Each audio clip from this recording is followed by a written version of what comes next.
유튜브 노음성 한국사에서 수험생활에 대한 많은 이야기부터 한국사에 대한 재밌는 이야기까지 더 많은 것들을 확인하실 수 있습니다. 구독, 좋아요, 알람 설정 부탁드립니다.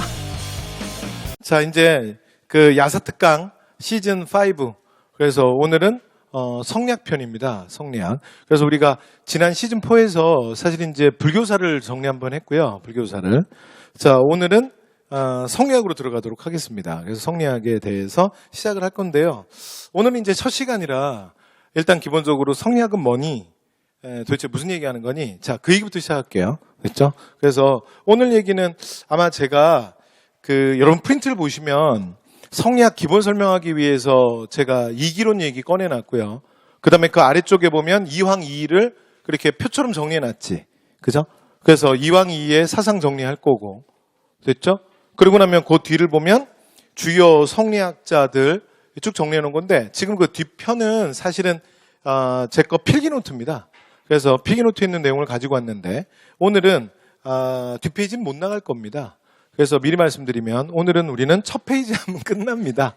됐죠? 네. 근데 이 첫 페이지 내용이 또 좀 제법 까탈 맞은 것들이 있습니다. 그래서 얘기를 할 거고요. 그 다음에 제가 원래 수업 방식이 그렇지만 그러니까 뭐 자꾸 외우려고 하지 마시고 됐죠? 그래서 제가 기본적으로 좀 얘기를 최대한 풀어서 갈게요. 그리고 성리학이라는 개념 자체가 조금 딱딱한 거라서 딱딱한 개념이라 여러분들 그냥 물론 편하지 않겠죠. 제가 편하게 얘기하려고 해도 네, 빨리 드세요. 네, 자, 그래서, 편하지 않은 얘기인데, 한번 시작해 볼게요. 네, 그래서, 일단 성리학이란 뭐니? 그 얘기부터 먼저 해야 되는데, 이 성리학은요, 일단, 유학의 한 갈래입니다. 유학의 한 갈래예요. 그래서 이게 유학의 한 갈래인데, 이 뭔 소리냐면, 유학이라고 하는 건, 그러니까, 말 그대로 공맹사상이죠. 공맹사상. 그래서, 중국에 이게 이제 우리가 이대사상이라고 그러거든요. 이대사상. 그래서 성리학, 그러니까 유학, 그리고 그 다음에 그러니까 유교죠. 유교랑 도교. 이러면 우리가 이제 중국의 이대사상 뭐 이렇게 얘기해요. 그래서 우리가 앞 시간까지 불교를 했는데 불교가 사실은 중국에서도 굉장히 많이 발전하지만 사실 불교는 중국의 사상은 아니죠. 중국의 사상이나 뭐 종교는 아니고. 그러니까 중국 입장에선 외래 종교고. 그 다음에 도가나 유가 이게 원래 전통이죠. 전통이 이제 딱 중국의 사상인데 이게 둘은 좀 많이 다릅니다. 그래서 이제 사실은 둘은 좀 약간 반대쪽에 있는데 근데 여러분이 이제 이런 얘기들은 제가 그냥 워밍업 차원에서 하는 건데 사실은 학교 다니실 때 다 배운 얘기잖아요. 그죠? 그래서 뭐 다 아시는 거지만 그래도 한 번만 더 얘기할게요. 그래서 일단 육아에서 되게 중요하게 생각하는 건 인위죠. 인위. 그러니까 그에 대한 반동이 도가죠. 그러니까 이 둘은 딱 반대축에 있다고 생각하시면 돼요. 그러니까 도교에서 굉장히 중요하게 생각하는 건 인위에 대한 배격, 그러니까 무위고 그 다음에 유학은 인위죠. 그러니까 유교에서 인간을 바라볼 때 가장 기본 관점 뭐냐면요. 그러니까 유교는 그냥 이렇게 보는 거예요. 사람을 어떻게 보냐면 그냥 놔두면 사람이 안 된다고 보는 거야. 그러니까 사람으로 태어나는 것이 아니라 사람으로 만들어지는 거지. 그래서 인위적으로 계속 바꿔줘야 돼. 이해됐죠? 이게 육아의 기본이고 도가는 거기에 대한 배격이죠. 그러니까 그냥 인간의 본성대로 놔두면 된다는 거야. 그러니까 이 자연의 도처럼 원래 이제 이 원리에 따라서 움직이는 것처럼 그냥 놔두면 된다지. 근데 자꾸 인위적으로 바꾸려고 하는 게 인간을 망친다야. 됐죠? 그런데 이 육아가 말하는 인위의 그래서 가장 핵심은 뭐냐면 인위의 가장 핵심은 사실은 교육이죠. 그래서 인간은 교육을 통해서 완성되는 거야. 됐죠? 그래서 사실 우리가 지금도 사실 이런 굉장히 유교의 전통 우리가 사실 이런 세상에 살고 있잖아요. 그렇잖아? 그래서 맨날 공부하고 교육받아야 되고 그렇죠? 아니에요? 한국분 없어요? 한국분? 그래서 우리가 이거 아니야. 도대체 우리 공부는 언제 끝나죠? 근데 뭐 그런 거 아니야. 그래서 만약에 한국 사회에서는 그러니까 한국에서 이제 이런 기본적인 시각이 있죠. 그러니까 대학 공부가 끝나지 않잖아? 그럼 뭐라고 생각하냐면 대학을 그냥 선택이라고 생각하는 게 아니라 한국 사회 속에선 대학이 교육의 마지막 과정이라고 생각해요. 그러니까 예를 들어 대학을 안 나오면 이거 어떻게 생각을 하냐면 사실 필요하지 않은 사람 대학 안 가도 되지. 근데 한국 사람들은 이렇게 생각해요. 그건 교육이 안 끝난 거야. 그럼 그게 뭐가 되는 거냐면 사람이 덜 된 거지. 이해됐죠? 이런 시각이 한국 사회에 존재해요. 그러니까 지금은 많이 바뀌어가고 있지만 아직도 존재하는 게 사실이죠. 그래서 만약에 어떤 사람이 그냥 고등학교만 졸업하고 만약에 뭐 충무로에 뛰어들어서 뭐 충무로에서 굉장히 유명한 감독이 됐어. 그런데 예를 들어 이번에 영화를 만들었는데 되게 잘 됐어. 그래서 같이 뭐 이렇게 회식을 하는데 술 먹고 예를 들어 이분이 실수를 한 거야. 아니, 술 먹으면 실수를 할 수 있지. 아니면 실수를 해 뭐 하는 걸 당연하다는 얘기가 아니라 왜냐면 뭐 그럴 수 있잖아요. 사람은 사람이니까. 근데 당장 이제 그럴 경우에 나올 말이 뭐냐면 이런 거지. 쟤는 가방끈이 짧아서 그렇다는 거야. 그래서 그만큼밖에 못 배웠으니까 그 정도밖에 행동 못 한다는 거지. 그렇죠? 그래서 한국 사회에 실제로 이런 시각이 존재하죠. 그렇죠? 그러니까 제가 말씀드린 건 이 말이 맞다는 얘기가 아니라 그런 것들이 사실은 우리가 아직도 유교의 세계관에 살고 있어서 그래요. 그렇죠? 그래서 인위적으로 교육을 통해서 인간을 만들어야 되는 거죠. 그렇죠? 자, 이렇게 해서 유교와 도교, 중국 사상 얘기하면서 좀 잠깐 말씀을 드렸고요.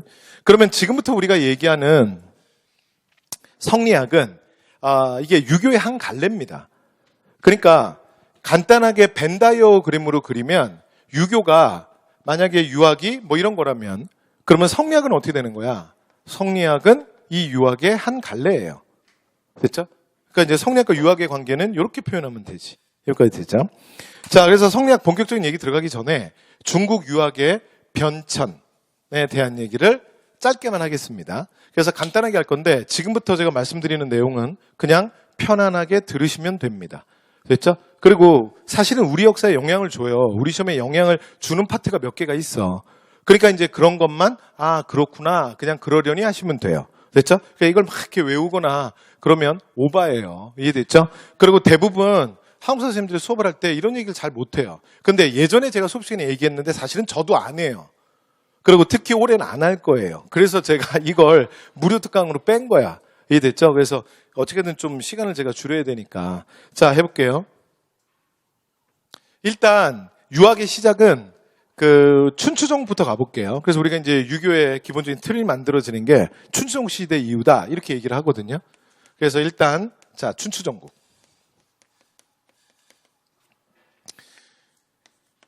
저랑 수업하신 분들은 제가 사실은 유교에 대한 그러니까 이제 중국사에 대한 기본적인 얘기를 수업 시간에 좀 해드려요.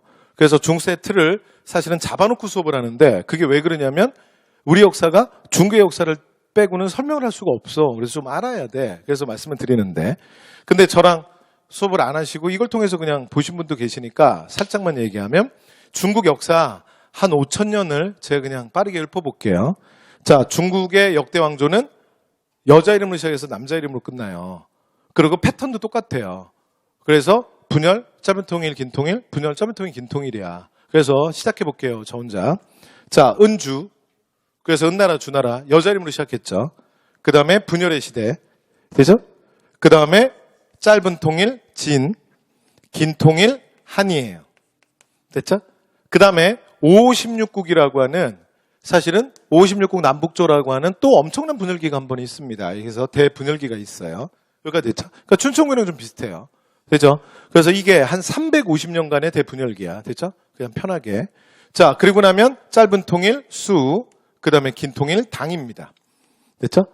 그러고 나면 끝날 때는 남자 이름으로 끝나요. 그래서 해볼게요. 자, 그래서 남자 이름으로 끝납니다. 그래서 송원이는 멍청이에요. 됐죠? 그래서 송원, 명청. 이게 뭐 중국의 역사죠. 제가 조금 더 말을 할 수 있지만 오늘은 요 정도 선에서 하겠습니다.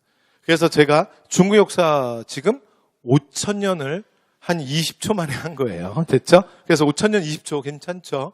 자, 계속. 그러면 여기다가 유학과 관련된 것만 제가 한번 갖다 붙여볼게요.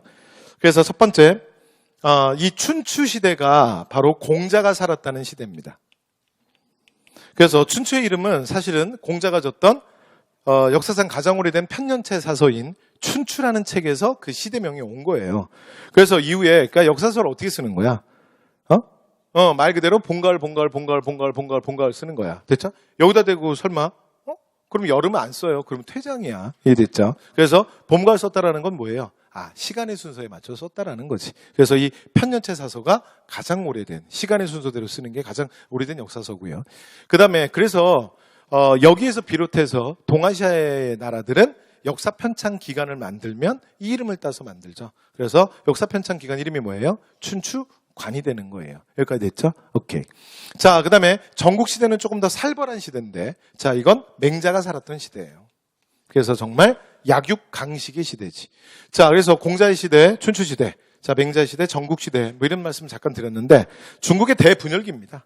됐죠? 그래서 원래 중국 사회에서는 그러니까 춘추 시대와 뭐 정 시대를 따로 말을 해야 되는데, 자, 우리 입장에서는 뭐 됐고요. 그렇게까지 필요 없고 그냥 춘추 전국 끝입니다.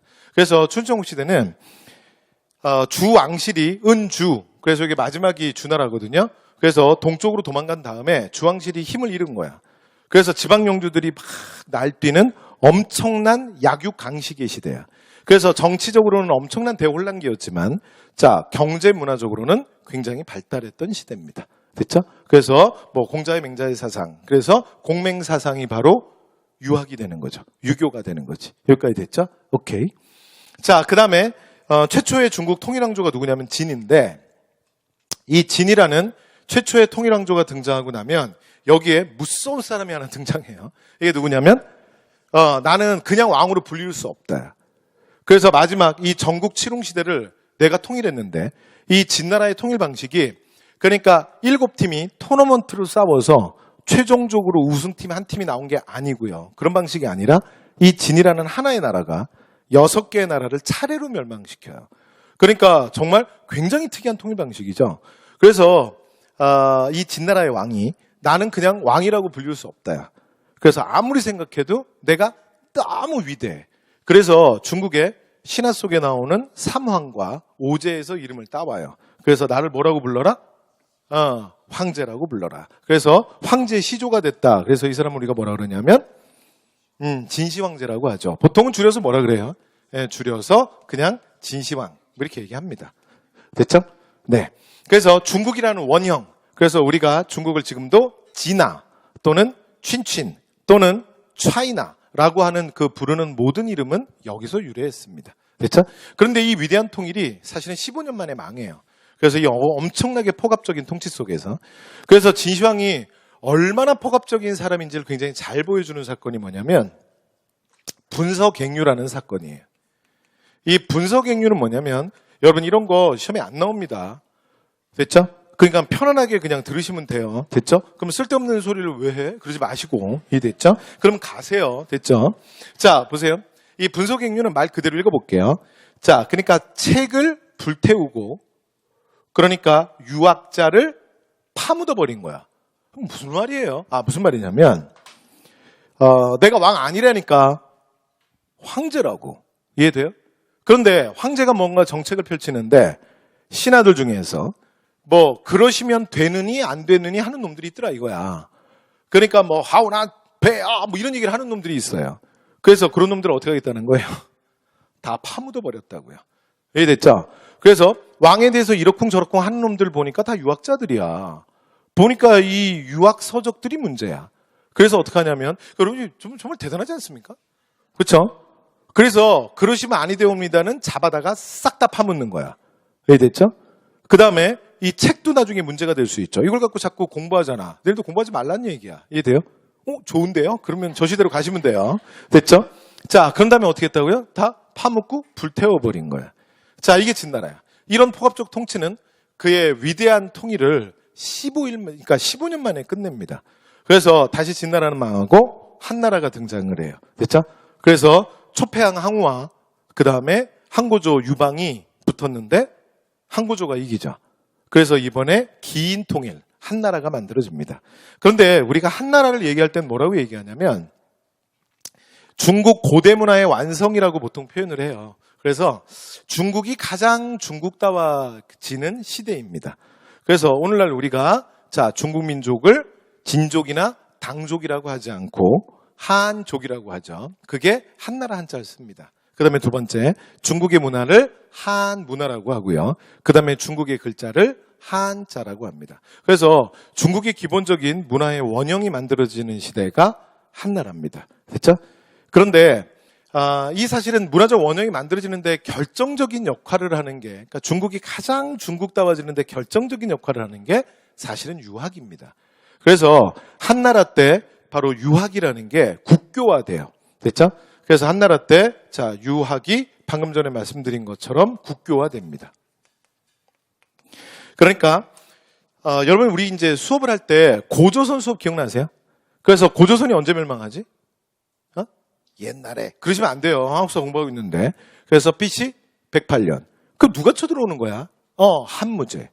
그래서 그러니까 한나라 최전성기였다는 한무제 유철 때 쳐들어오거든요. 그래서 그 황제 휘가 철이에요. 그래서 한무제 유철이 쳐들어오는데 이 한무제 때 사실은 중국 역사에서 이 유교가 국교화돼요. 됐죠? 그러면서 이제 유교가 기본적인 통치 이념으로서 자리를 잡게 됩니다. 이게 바로 한나라 때예요. 됐죠? 그런데 이 한나라 때 유학은 그래서 좀 특이한 유학이 하나 발달해. 그래서 공자님 말씀처럼 살아라, 맹자님 말씀처럼 살아라 이런 얘기를 하는 거야. 그랬더니 내가 이런 얘기를 했더니 예를 들어 이 말을 막 듣고 있던 이분이 그러는 거예요. 뭐라 그러냐면 눈을 껌뻑껌뻑 하면서 뭐라 그러냐면 이렇게 얘기하는 거야. 공자님이 뭐라 그랬는데요? 그렇게 질문하는 거야. 그럼 제가 뭐라고 대답을 해줄 수 있어야 되잖아요. 그런데 공자님이 뭐라 그랬지? 나도 이 생각이 드는 거야. 왜? 공자님의 말씀을 듣고 가르쳤던 사람들을 어떻게 했어요? 파묻었는데요? 그러니까 묻어놓은 데 가서 물어봐야 되죠. 그 다음에 또 하나 뭘 했어? 유학서적들을 전부 수집해다가 불살라버렸잖아. 이해됐죠? 그래서 이 유학이 국교화되는 과정에서 처음 만들어지는 유학의 형태는 어떤 형태냐면 훈고학이라는 게 그래서 발달하게 돼요. 훈고학. 그래서 이게 한나라 때 이제 처음 유학인데 사실 이게 훈고학이 사실은 굉장히 오랜 시간 동안 유지되는데 이 훈고학의 가장 기본은 뭐냐면 이것도 유학의 한 갈래예요. 됐죠? 그래서 뭐라고요? 한나라 때 훈고학이야. 근데 이 훈고학이 언제까지 가냐면 송나라 때까지 그냥 계속 옵니다. 됐죠? 그런데 이 훈고학은 가장 기본이 뭐냐면 가장 기본이 복원이에요. 복원. 그래서 훈고학은 기본적으로 이제 이전에 공자와 맹자님이 얘기했던 유학의 기본, 그러니까 베이스에서 유학이 발달하는 개념이 아니라 그러니까 옛 것을 그냥 복원이라는 게 뭐예요? 말 그대로 되살리는 거지. 이해됐죠? 그래서 왜 이런 유학이 발달할 수밖에 없냐면 여러분 제가 좀 전에 말씀드린 것처럼 한나라 때 유교를 통치 이념으로 삼고 그 다음에 유학을 가리키는데 유학이 너무 많이 소실된 거야. 유학을 공부했던 유학자들이 대부분 다 죽었고 그 다음에 서적들이 너무 많이 훼손됐잖아. 그러니까 책을 불태운다고 전부 불태웠겠습니까? 그래서 거기 이제 일부 남은 것들이 있는데 너무 많이 훼손이 된 거야. 그래서 원래 원형으로 복원시키는 게 목표예요. 이해됐죠? 네. 이게 바로 훈고학의 등장이야. 여기까지 됐죠? 자, 이렇게 해서 한나라 때 중국에 이 훈고학이라는 게 등장을 하고요. 자, 그 다음 당나라 때는 어떤 일이 벌어지냐면 똑같이 훈고학입니다. 여기까지 계속 훈고학이에요. 근데 훈고학인데 문제는 뭐냐면 자, 당나라 이후의 훈고학은 더욱더 경직화돼요. 됐죠? 그래서 학문으로서 발달하는 게 아니라 오히려 경직화됩니다. 당나라 때 유학이라는 게. 근데 이게 왜 사실은 이게 경직화되냐면 중국 역사에서 그 시험으로서 공무원을 뽑는 그러니까 사실 오늘날 대한민국에서도 시행 중이잖아요. 그래서 오늘날 공무원 시험의 원형이 되는 이 과거제라고 하는 게 중국 역사에서 사실 처음 시작되는 건 수나라 때거든요. 근데 수나라는 수문제가 시행은 했지만 수나라가 뭐 금방 이제 양제 때 어차피 망하기 때문에 중국 역사에서 제대로 자리를 잡는 건 당나라 때예요. 당나라 때. 그래서 당나라 때 사실은 뭐가 자리를 잡는다고요? 과거제. 그래서 이 주범이 누구냐면 사실은 과거제예요. 그래서 이 과거제 때문에 중국의 유학이 굉장히 경직화돼요. 그래서 이 경직화시키는 주범이 누구라고요? 네, 과거제도예요. 과거제도. 이게 왜 이러냐면 이 과거제라는 건 그러니까 시험을 봐서 평가를 해야 되잖아. 맞지? 그러면 여러분 시험 볼 때 평가를 하려면 가장 중요한 게 뭐죠? 평가에 그렇지. 기준이 있어야지. 그러니까 시험을 볼 거면 텍스트가 있어야 될 거 아니야. 그래서 그 텍스트에 대해서 누가 얼마나 정확하게 알고 있냐. 이걸로 뭔가 평가를 해야 될 거 아닙니까? 이해됐죠? 그래서 시험에 맞는 유학이 발달하는 거야. 그러니까 경직화되는 거죠. 그래서 당나라 때 그 공영달이라고 하는 굉장히 유명한 사실은 유학자가 있어요. 이 사람이 원래부터 이전에 주나라 시절부터 해서 춘추전국을 거치면서 만들어졌던 유교의 경전들 그걸 오경이라고 하는데요. 그냥 편안하게 들으시면 돼요. 저 혼자 할게요. 이건데 한국사 하다 보면 나중에 이게 얼핏 얘기 나와. 그러니까 그냥 그러려니 하고 편하게 들으시면 돼요. 됐죠? 그래서 시경, 서경, 그 다음에 예기. 보통 이제 예기는 그냥 예경이라고도 하고요. 그 다음에 주역, 춘추. 그래서 요걸 오경이라 그래요. 그래서 이 오경에 대해서 당나라 때 공영달이라는 학자가 전부 줄을 달아. 그래서 거기에 대한 해석을 딱 완성을 시킨 거야. 그래서 이 책을 뭐라 그러냐면 오경정의라고 불러요. 그런데 이러는 거 우리 시험에 안 나와요. 외우는 거 아니야. 그냥 편하게 들으세요. 그런데 그 당나라에서 과거가 정착이 되고 과거 시험을 이제 왜냐면 관리가 되려면 과거 시험을 봐야 되니까 이게 전부 어떻게 되냐면 텍스트가 공영달의 오경정이라는 게 텍스트가 되는 거야. 그러면 전부 유학을 공부한다는 사람들이 전부 하는 짓이 뭐냐면 그거 외우는 거야. 이해돼요? 그러면 오경정이라는 책에 대해서 얼마나 내가 잘 외우고 있는지는 뭘로 보여주겠어요? 뭘 가장 많이 하는 사람이 제일 잘하겠어? 그렇지, 여러분은 아시죠? 뭐예요? 그렇지, 회독 잘 많이 하는 애가 짱이야. 이해돼요? 그래서 회독의 힘이지. 이해되세요? 그러니까 맨날 뭐 하는 거냐면 이거 달달달달 외우는 거야. 맨날 회독하고 이해돼요? 3회독, 4회독, 80회독, 100회독 이렇게 하는 거예요. 이해됐죠? 자, 그러니까 이제 당나라의 유학이라는 게 초기 단계에서는 복원이었고 복원이 어느 정도 되고 나면 그 다음에 복원된 걸 그냥 달달달달 외우는 거야. 그러니까 그러니까 가장 큰 유학자가 누구야? 공자지, 공자. 거기서부터 뭐 한 발 나아간 게 없는 거야. 중간에 복원했고 나머지는 공자님이 무슨 말 했는지 맹자님이 무슨 말 했는지 외우는 거 아니야. 외우기 싸움이잖아요. 이해됐죠? 그런데 제가 요거 이제 바로 전 시즌 요걸 불교사에서 했어요. 그래서 불교사에서 내 얘기를 했다고. 그래서 이렇게 유학이 경직화되고 그냥 단순 암기, 누가 암기 많이 하느냐, 더 서로 이제 그러니까 회독 싸움이지, 회독 싸움. 됐죠? 이런 상황 속에서 자, 인도에서 들어온 불교가 중국 당나라에서 크게 융성해요. 됐죠? 이걸 우리가 불교사에서 하고 왔다고. 됐죠? 그래서 중국화된 불교, 그 다음에 중국 역사에서 불교가 가장 크게 발달한 게 언제다? 당나라입니다. 여기까지 됐죠? 그런데 보니까 실제로 유학은 이게 암기 수준에 머물러 있는 거야. 그런데 실제로 이제 당나라 불교의 대표가 앞에서 말씀드렸던 선종불교잖아. 그쵸? 선종, 정토종 뭐 이런 것들이 자 불교에서 만들어진다 그랬지. 기억나세요? 그러니까 송왕조 때 가면 이런 불교의 발달에 대해서 이거 내가 앞 시즌에서 했어. 그죠? 어디선가 들은 것 같지 않아? 맞지? 나한테 들은 거야. 이런 얘기 여러분 누가 해? 나니까 하지. 봐요. 그러니까 이런 사실은 외래 종교의 융성에 중국인들이 굉장히 자극받은 거예요. 왜냐하면 우리의 진짜 중국 사상인 유교라는 건 되게 유치한 거야. 하는 게 뭐냐면 달달달달 공자님 말씀, 맹자님 말씀 달달달달 누가 다 잘 외우냐 이런 걸 얘기하는데 사실 이 선종불교는 참선 수행을 강조하고 굉장히 철학적이고 사변적이라 그랬잖아. 그래서 인간에 대해서 논하고 우주에 대해서 논하고 그 다음에 불쌍한 중생의 삶들에 대해서 얘기를 해. 그런데 우리는 뭐 하고 있는 거야? 우리 중화는? 그러니까 그냥 달달달달 외우고 있는 거지. 이해됐죠? 그래서 이런 것에 자극을 받아서 이래 외래 종교의 발달에 자극받아서 자 송나라에서 그러니까 이런 거에 반대하는 국학운동이 일어나게 돼요. 그래서 우리가 언제 이렇게 외래 문물에 찌들었냐? 그래서 국학운동이 일어나게 됩니다. 그래서 우리의 것을 되찾자. 됐죠? 그래서 이 국학 사실은 운동의 산물로 탄생하게 되는 게 자, 오늘 우리가 배우게 될 바로 성리학입니다. 그래서 성리학이 이렇게 등장하게 돼요. 됐죠? 그래서 성리학은 이전에 그러니까 훈고학적 유학과는 좀 다릅니다. 그래서 나중에 여러분 공부하다 보면 요 단어들 우리가 얼핏 만나게 돼 있어요. 그 다음에 훈고학을 배울 때 또 무슨 얘기를 하냐면 사장을 중시한다 이 얘기를 하는데 그러니까 과거 시험을 볼 때요 굉장히 중요한 방식이 두 가지인데 하나가 오경정이 이 텍스트를 누가 얼마나 달달달달 잘 외우고 있냐 요거 하나랑 또 하나가 뭐냐면 이거 말고 뭐가 있냐면 글짓기가 있어요. 그래서 이런 당나라의 과거제도 중국의 과거제도 이런 게 사실은 우리나라에서는 고려시대부터 정착을 하거든요. 그래서 우리의 과거도 보면 방식이 크게 두 가지예요. 하나가 뭐냐면 뭔가 시제를 주거나 테마를 주면 거기에 대해서 내가 내 생각을 풀어내는 제술과라는 시험이 있고 그 다음에 또 하나는 뭐냐면 경전에 대해서 내가 얼마나 빠삭하게 외우고 있는지를 보여주는 명경업. 그러니까 경전에 얼마나 밝을 명자야. 밝은지를 테스트하는 명경과, 명경업이라는 게 있죠. 기억나십니까? 이런 얘기들? 그래서 아니 저한테 안 들었더라도 고려시대 배우잖아요. 그래서 이 명경업과 제수롭이 조선으로 넘어오면 뭐가 되는 거야?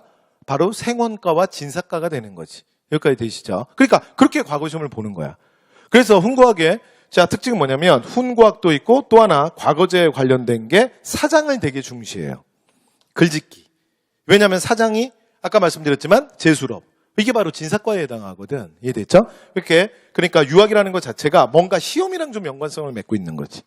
그래서 이런 얘기를 우리가 이제 어디서 하냐면 고려시대 그러니까 문종기를 대표하는 학자 그러니까 해동공자라고 불리웠던 최충 얘기를 할 때 이런 설명을 해요. 사실은. 그런데 성리학은 사실 이런 시험에 최적화된 그러니까 늘 경직화되어 있는 이런 학문의 반동으로 그 다음에 또 외래 종교에 대한 반동인 국학운동의 산물로 나오거든. 그래서 성리학을 이해하는 첫 번째 키는 뭐냐면 성리학은 너무나 중국 중심의 세계관을 갖고 있어요. 이해됐죠? 그래서 성리학 이코로 뭐가 되는 거야? 성리학 이코로 중국 중심 세계관이 되는 거야. 그러니까 성리학 중심 세계관, 중국 중심 세계관 같은 말이에요. 그 다음에 또 하나. 자, 성리학은 앞에서 제가 불교 파트에서 얘기를 살짝 했어요. 그래서 선종불교에 이렇게 철학적이고 사변적인 세계관. 왜냐하면 당시에 이게 굉장히 유행했던 거기 때문에 이 세계관을 성리학이 그대로 차용을 해요. 그래서 성리학이 다른 유학과 차이가 나는 가장 대표적인 특징은 뭐냐면 굉장히 철학적이고 그 다음에 굉장히 사변적이야. 그래서 정통 성리학에 비해서 무슨 얘기를 하냐면 이 우주가 어떻게 이루어져 있느냐. 만물이 생성된 원리가 뭐냐. 이런 굉장히 철학적이고 사변적인 이야기들을 해요. 이해됐죠? 네. 이렇게 해서 등장하게 되는 게 성리학이야. 여기까지 됐죠? 오케이. 자, 이렇게 해서 성리학의 탄생 배경까지 말씀을 좀 드렸고요. 그래서 나중에 우리가 해동공자 최충을 얘기할 때 대표적으로 얘기하는 게 이거예요. 이전까지 있었던 우리나라의 유학은 사장 중심의 훈고학, 굉장히 경직화되어 있었는데 최충이 이 훈고학에 철학적 기풍을 불어넣었다. 이렇게 얘기하거든요. 그게 해동공자 최충을 교과서에서 설명하는 약속된 표현이야. 그게 왜 최충을 그런 말을 하냐면 이 성리학이라는 게 남송 때 이게 주희에 의해서 완성이 돼요. 주희. 됐죠?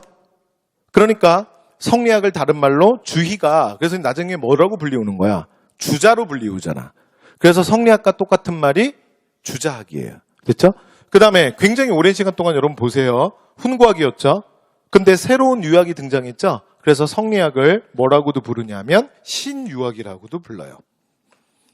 그러니까 이전에 유학이 좀 자리 잡고 난 이후에 굉장히 오랜 시간 동안 있었던 유학과는 좀 성격이 다른 새로운 유학이다. 그래서 뉴 유학, 그래서 신유학이라 그래요. 그러니까 이 말을 여러분 입장에서 이해하시면 안 돼요. 그러니까 오늘날 우리 입장에서 보면 성리학이라는 건 진짜 옛날 유학이잖아. 그래서 당신들이 기준이 아니라고요. 이해됐죠? 그래서 이 시대가 기준이야. 이 시대가. 그러니까 굉장히 오랜 시간 동안에 있었던 유학과는 흐름이 완전히 다른 거야. 그래서 새로운 뉴 유학이다. 그래서 뭐라 그런다? 성리학을 신유학이라고도 부릅니다. 또는 주자에 의해서 완성됐다. 주자학. 인간의 본성과 우주의 원리에 대한 이야기를 한다. 그래서 성리학. 이렇게 불리우는 거예요. 됐죠? 그래서 여러 유학의 갈래 중에 가장 철학적이고 사변적입니다. 여기까지 됐죠? 오케이. 자, 이렇게 해서 성리학 탄생 얘기를 했고요.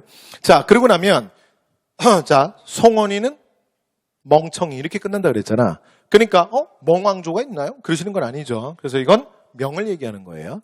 자, 그래서 명나라 때 이전에 있었던 성리학에 대한 반동이 나와요. 자, 이 반동이 뭐냐면 새로운 유학, 바로 양명학입니다. 되셨죠? 자, 그래서 성리학에 대한 반동으로 양명학이 나와요. 여기까지 되신 거죠. 근데 양명학은 나중에 우리가 이제 끝 시간에 끝자락에 제가 마지막 시간에 아마 양명학을 하게 될 거예요. 마지막 시간에 제가 아마 수업이 양명학으로 끝날 거예요. 양명학하고 그 다음에 문제풀과만 수업이 끝날 거예요. 그런데 이 양명학은 특징 하나만 적고 갈게요. 양명학에 대한 얘기를 여기서 자세하게 하면 안 되고 어차피 마지막 시간에 할 거니까. 양명학은 이전에 등장했던 너무나 그러니까 인간의 본성 그 다음에 뭐 또 우주의 원리 이런 것만 얘기했던 성리학에 대한 반동으로 여기는 실천을 되게 중요하게 생각해요. 그래서 지행합일, 실천을 되게 중요하게 생각한다. 그러면 이건 양명학의 가장 중요한 특징인데, 자, 뒤에 가서 좀 더 자세히 얘기할게요. 오늘은 요 정도만 하시죠. 자, 그다음에 이제 마지막 유학인데, 자, 마지막은 명 다음에 청나라 때 유행하는 고증학입니다. 고증학. 그래서 고증학은 흐름이 또 좀 달라지는데요. 이 고증학에서 말하는 건 뭐냐면 문헌에 대한 고증 이런 것들을 얘기해요. 그래서 이 고증학의 첫 번째, 이게 고증학 그러니까 청나라. 청나라는 여러분 중국 한족들이 아니잖아. 그죠? 그게 오랑캐들 아닙니까? 이거 만주족들. 그렇죠? 그래서 만주족에 의해서 고증학이 발달하게 되는데, 고증학은 사실은 고증학에서 말하는 건 흐름이 크게 두 개거든요. 자, 첫 번째는 뭐냐면, 자, 성리학과 그 다음에 양명학, 이 둘을 동시 비판해요. 둘 다 비판하면서 등장하는 게 뭐다? 고증학입니다. 그렇죠? 그런데 이 비판하는 일단 기본은 뭐냐면, 자, 성리학과 양명학이 너무나 그러니까 우주의 원리, 그러니까 이런 실생활에 도움이 안 되는 거에 너무 집착했다는 거야. 됐죠? 그래서 그런 것들에 집착했던 성리학과 양명학 둘을 비판하면서 나와요. 이러면서 등장하는 게 고증학이야. 그래서 이 이전에 사실은 유학의 갈래들이 뭘 제대로 못했다는 거야. 현실을 제대로 반영하지 못했다라고 하는 이런 현실 외면 뭐 이런 것들을 자 여러 가지로 비판하면서 나옵니다. 이게 고증학이에요. 그런데 실제 고증학은 뭐냐면 주로 문헌에 대한 고증, 됐죠? 이런 것들이야. 그래서 이 고증학의 대표적인 게 뭐냐면 금성문이에요. 금성문. 그러니까 비문이라든가 옛날에 있었던 여러 가지 것들을 오늘날 다시 정확하게 해석해내는 거야. 됐죠? 이런 것들이 되게 중요합니다. 이게 이제 고증학이라고 하는 청나라 유학의 갈래인데 사실은 이게 이유가 어디에 있냐면요. 그 만주족이 그러니까 이제 100만밖에 안 되는 만주족들이 3억에서 4억에 이르르는 이 엄청난 숫자의 한족들을 안정적으로 지배한 게 청나라의 비밀이에요. 그래서 우리가 청나라를 350분의 1의 미스테리라 그래. 그런데 이 고증학이 거기에 또 한몫을 해요. 그래서 여러분들 지식인들은 절대 놔두면 안 돼요. 왜냐하면 지식인들은 주변에 영향을 주거든요. 그래서 지식인들을 사실은 잘 관리해야 돼. 그래서 이 고증학이라는 게 말은 사실은 문헌에 대한 고증인이 뭐 어쩌고저쩌고 하는데 결국은 어떻게 하냐면 중국 한족들 그 지식인들을 현실 외면적으로 만들어버려요. 그러니까 무슨 얘기냐면 그러니까 몽골의 방식은 무조건 원나라의 방식은 몽고 제일주의야. 그러니까 몽고 애들이 실제로 뭐 남송을 멸망시키고 중국 대륙을 차지했다고 하지만 몽고가 숫자가 너무 작아요. 이게 진짜 한 주먹거리밖에 안 되거든. 그래서 이 대원 제국이 실제로 전 세계를 뭐 이렇게 호령했다라고 하지만 그러나 원나라가 100년을 못 가요. 그러니까 중국 한족들의 반발로 이 원나라가 금방 사라지는 거야. 근데 만주족은 훨씬 더 고도의 방법을 가지고 와요. 그래서 어떻게 하냐면 같이 잘해보자야. 그래서 만암병용책이라 그래서 중요한 관직에 책임자를 임명할 때도 한족과 만주족을 같이 임명해. 그러면서 적당히 회유하면서 데리고 가거든요. 그 대표적인 게 고증학이에요. 그래서 말로는 당신들 학자들, 당신 지식인들의 도움이 필요하다는 거야. 왜냐하면 예전의 것도 문헌 고증을 해야 되니까. 이해돼요? 그러면서 고증학을 발달시키면서 어떻게 하냐면 사람들을 전부 현실 외면적으로 만들어버려요. 그러니까 이게 되게 웃기지. 무슨 말이냐면 이전의 성리학과 양명학이 현실을 반영하지 못했다고 비판했잖아. 그러면서 이제 예를 들어 시작되는 학문인데 오히려 지식인들을 현실 외면적으로 만들어요. 그러니까 이게 무슨 얘기냐면 이 고증학에 의해서 만들어지는 게 뭐냐면 대부분이 대규모 편찬 사업이에요. 그러니까 대규모 편찬 사업들이 많이 이루어지거든요. 그러니까 이런 것들을 통해서 사실은 중국의 지식인들을 현실 외면적으로 만드는 거야. 그러니까 원나라와는 좀 더 방법이 다르죠. 굉장히 고급화된 방법이야. 그래서 이 결과로 나오는 게 뭐냐면 그러니까 고금, 도서, 집성이라든가 또는 사고, 전서라든가 이런 어마어마한 대규모 편찬 사업들이 이루어져요. 됐죠? 이런 대규모 편찬 사업들이 이루어지는데 다른 건 됐고요. 하나만 말씀드리면 고금도서 집성은 우리 역사에서도 되게 중요합니다. 그래서 1776년 국왕에 올랐던 정조가 사실은 당시에 어마어마한 은을 주고 중국에서 고금도서 집성이라는 이 엄청난 대백과사전, 그러니까 5,000권이 넘는 당시에 이 책을 엄청난 돈을 주고 수입해서 사실은 왕실 도서관에 보관하게 되죠. 그러면서 창덕궁 내에 이걸 명분으로 해서 정조가 만들었던 게 바로 규장각에 설치가 되는 거야. 그래서 이건 우리 역사에서도 또 그대로 이어져요. 되시죠? 자, 그래서 나중에 그다음에 요 다음 얘기는 뭐냐면 이런 대규모의 편찬 사업, 자, 그다음에 이런 현실 외면적인 경향, 이 지식인들을 관리하는 거지. 그래서 이런 고정학은 우리 역사에서는 나중에 19세기 세도 가문에 영향을 줘요. 그래서 우리가 19세기를 공부할 때 이 세도 가문들 사이에서 고정학이 유행하거든요. 그러면서 나타나는 특징이 뭐냐면 이들이 굉장히 현실 외면적인 경향을 띄어요. 됐죠? 그러면서 굉장히 무능해져. 됐죠? 그러니까 무슨 얘기냐면 여러분 이런 얘기예요. 그러니까 원나라 방식은 이거야. 몽골 애들의 방식은 이 한족들이 엄청난 자존심을 갖고 있거든. 근데 그럼에도 불구하고 뭐라 그러냐면 니네 나라도 못 지켰잖아. 니네 힘도 없잖아. 그러면 평신아 그리고 따라와 이렇게 되는 거야. 이게 몽고의 방식이에요. 근데 그 몽고가 금방 망하더라 이거야. 원나라가. 그런데 만주족의 방식은 뭐냐면 아니야. 여러분의 도움이 필요하다. 여러분의 말씀이 맞다는 거지. 그래서 우리가 이렇게 그러니까 문화를 중흥시키고 그 다음에 이렇게 한족의 위대한 이런 여러 가지 서적들, 여러 가지 이런 것들이 있는데 이런 것들을 오늘날 우리가 후세에 잘 전해줘야 되지 않겠냐. 그러면서 많은 문헌들을 모아서 다시 고증하고 다시 정비하고 다시 편찬하는 대규모 국책 사업을 국가가 하겠다는 거야. 그러니까 우리들은 한족들의 문화를 존중한다야. 이해돼요? 그러면서 계속 대규모 편찬 사업을 해요. 그래서 만들어지는 게 고금도서 집성, 사고전서 뭐 이런 책들이에요. 근데 잘 보세요. 이러니까 무슨 일이 벌어지냐면 그 수많은 지식인들이 여기에 끌려다니는 거야. 무슨 말이 돼요? 그런데 월급도 많이 줘요. 대우도 잘해줘. 근데 문제는 뭐냐면 숙제가 너무 많아지는 거야. 업무량이 많아지는 거지. 무슨 말인지 알겠어요? 그러니까 무슨 이제 일이 벌어지냐면 지금 현재 대한민국 현실에 대해서는 내가 둔감해지는 거야. 무슨 말인지 되세요? 그래서 여러분들 공부하실 때 지금처럼 우리가 수험을 준비하고 있잖아요. 이렇게 수험을 준비할 때는 너무 사회 비판적이 되시면 사실은 여러분이 약간 여유가 있으신 거예요. 무슨 얘기냐면 아니 대한민국 정부가 뭘 잘하고 뭘 못하고 뭐 이런 것들에 대해서 정치적 사항에 대해서 여러분들이 너무 민감하시거나 예민해지시면 여러분들의 공부가 딴 데로 가고 있다고. 그리고 수험을 하면서 한국 사회의 모순 이런 걸 한국 사회의 모순 이런 걸 아주 깊이 느끼는 거야. 그러시면 안 된다고요. 왜냐면 정말 사람이 바쁠 때는요. 주변 상황을 잘 체크를 못 해요. 왜 그러냐면 내 발등에 불이 떨어졌으니까. 무슨 말인지 이해되시죠? 제 말을 오해하지 마시고. 제가 사회에 대해서 또는 한국 사회에 대해서 주변에 대해서 무관심한 사람이 되겠다는 게 아니라 최소한 수험을 할 때는 그렇다고요. 수험이라는 상황이 날 그렇게 만드는 거야. 제가 평생을 이렇게 살겠다는 게 아니라 그래서 이 목표에 도달할 때까지는 제가 그렇게 하겠다는 거야. 무슨 말인지 아시겠죠? 그러니까 보세요. 이렇게 고증학에다가 지식인들을 다 끌어다 놓으면 무슨 일이 벌어지냐면 이 사람들이 사회 영향력이 감소되는 거야. 무슨 말인지 되세요? 그러니까 지금 우리가 만주족의 지배당하고 청제국이 등장하고 여기에 대해서 지식인들이 역할을 못하는 거야. 끌려다니면서 이거 하는 거야.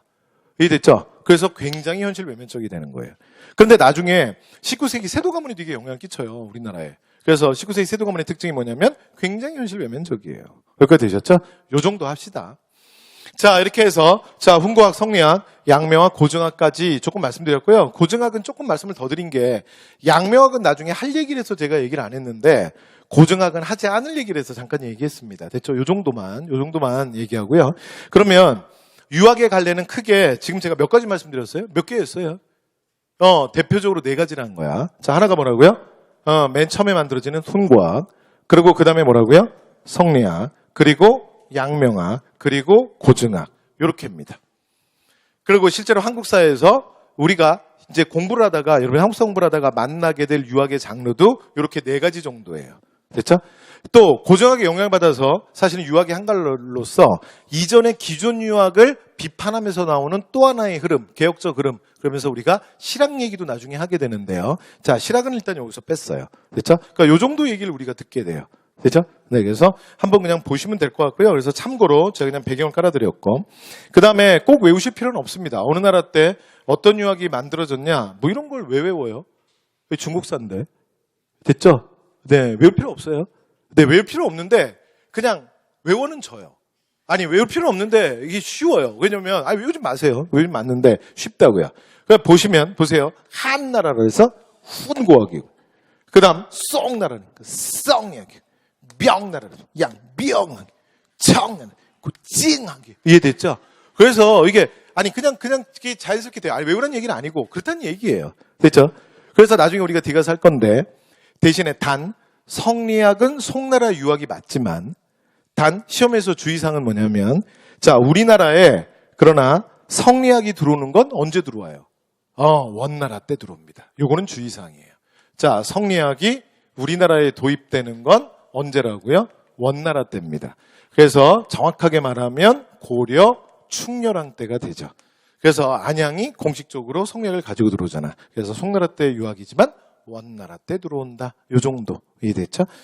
자, 이렇게 해서 유학의 전체적인 얘기 좀 쭉 말씀드렸습니다. 그래서 여러분 외우시라는 얘기는 아니고요. 그냥 들어두시면 될 만한 얘기였어요. 됐죠? 네. 그래서 우리가 언제 이런 얘기 하겠어요. 지금 그냥 특강이니까 제가 그냥 편하게 말씀드린 거죠. 자, 그러면 이제 본격적인 성리학에 대한 얘기를 시작해야 되니까, 자, 그럼 성리학 얘기로 가볼게요.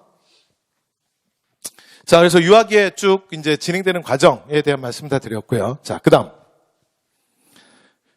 그럼 이제 이 성리학의 기본 구조를 좀 얘기해 볼게요. 자, 이 성리학이 세계를 바라보는 관점이 뭐냐면, 자, 세상을 성리학은 어떻게 보냐면요. 딱 두 개의 세계로 나눠서 봐요. 두 개의 세계로. 그래서 하나가 뭐냐면, 만물이 만들어지는 원리의 세계야. 됐죠? 그래서 성리학은 세상을 어떻게 보냐면, 자, 이 세상이 만들어지는데, 자, 세상이 만들어지는 원리의 세계가 있다야. 이해됐죠? 여기까지 됐어요? 오케이. 자, 그리고 나면 이 원리의 세계 말고, 그 다음 이 원리에 의해서 조합을 이루는, 자, 물질의 세계가 있다. 뭐 이런 얘기예요. 여기까지 됐죠? 그래서 성리학이 세상을 바라보는 시각이야. 됐죠? 그래서 이걸 우리가 뭐라 그러냐면 일명 우주론이라고 얘기해요. 그러니까 사실은 토 나오는 얘기죠. 그러니까 천체물리학이야. 천체물리학. 그러니까 이 우주가 무엇으로 구성되어 있냐 뭐 이런 얘기예요. 됐죠? 이런 얘기 평소에 하세요? 친구들이랑? 밥 먹다가 요즘에 내가 우주의 생성에 대해서 고민이 많아. 이런 얘기를 하면 친구들이 조용히 밥 먹다 일어나요. 됐죠? 옆으로 가죠. 그래서 내 주변에 사람들이 안 와요. 그래서 공부할 때 도움이 되죠. 자, 해볼게요. 그래서 세상이 뭘로 나누어진다? 이 원리의 세계가 있고 그 원리에서 조합을 이루는 물질의 세계가 있다야. 여기까지 되셨나요? 한 번만 더 써볼게요, 제가. 그래서 얘가 뭐라고요? 근데 이제 여기서부터 여러분 프린트에 있습니다. 자, 얘가 뭐라고요? 원리의 세계고. 한 번만 더 가볼게요. 자, 그 다음 이 기의 세계가 뭐냐면 얘가 이 원리에 맞춰서 조합이 이루어지는 물질의 세계 또는 우리가 뭐라고 표현하냐면 이 원리가 담겨 있는 그릇 이렇게 표현합니다. 이해됐죠? 그래서 세상이 뭘로 이루어져 있다? 이와 기로 이루어져 있다. 뭐 이런 얘기예요. 이해됐죠? 근데 그냥 편하게 들으세요. 근데 세상을 바라볼 때 이렇게 둘로 나누는 사람들이 있죠? 이렇게 둘로 나눴잖아, 지금. 맞죠? 그러면 이 결론이 뭐냐면 무조건 차별적 세계관입니다. 됐죠? 그래서 이렇게 둘로 나누는 걸 우리가 뭐라 그러냐면 이원론적 세계관, 이분법적 세계관이라고 얘기하는데 이렇게 둘로 자꾸 나누면 말하고 싶은 게 무조건 차별이에요. 그러니까 둘을 쪼개는 순간 뭐라고요?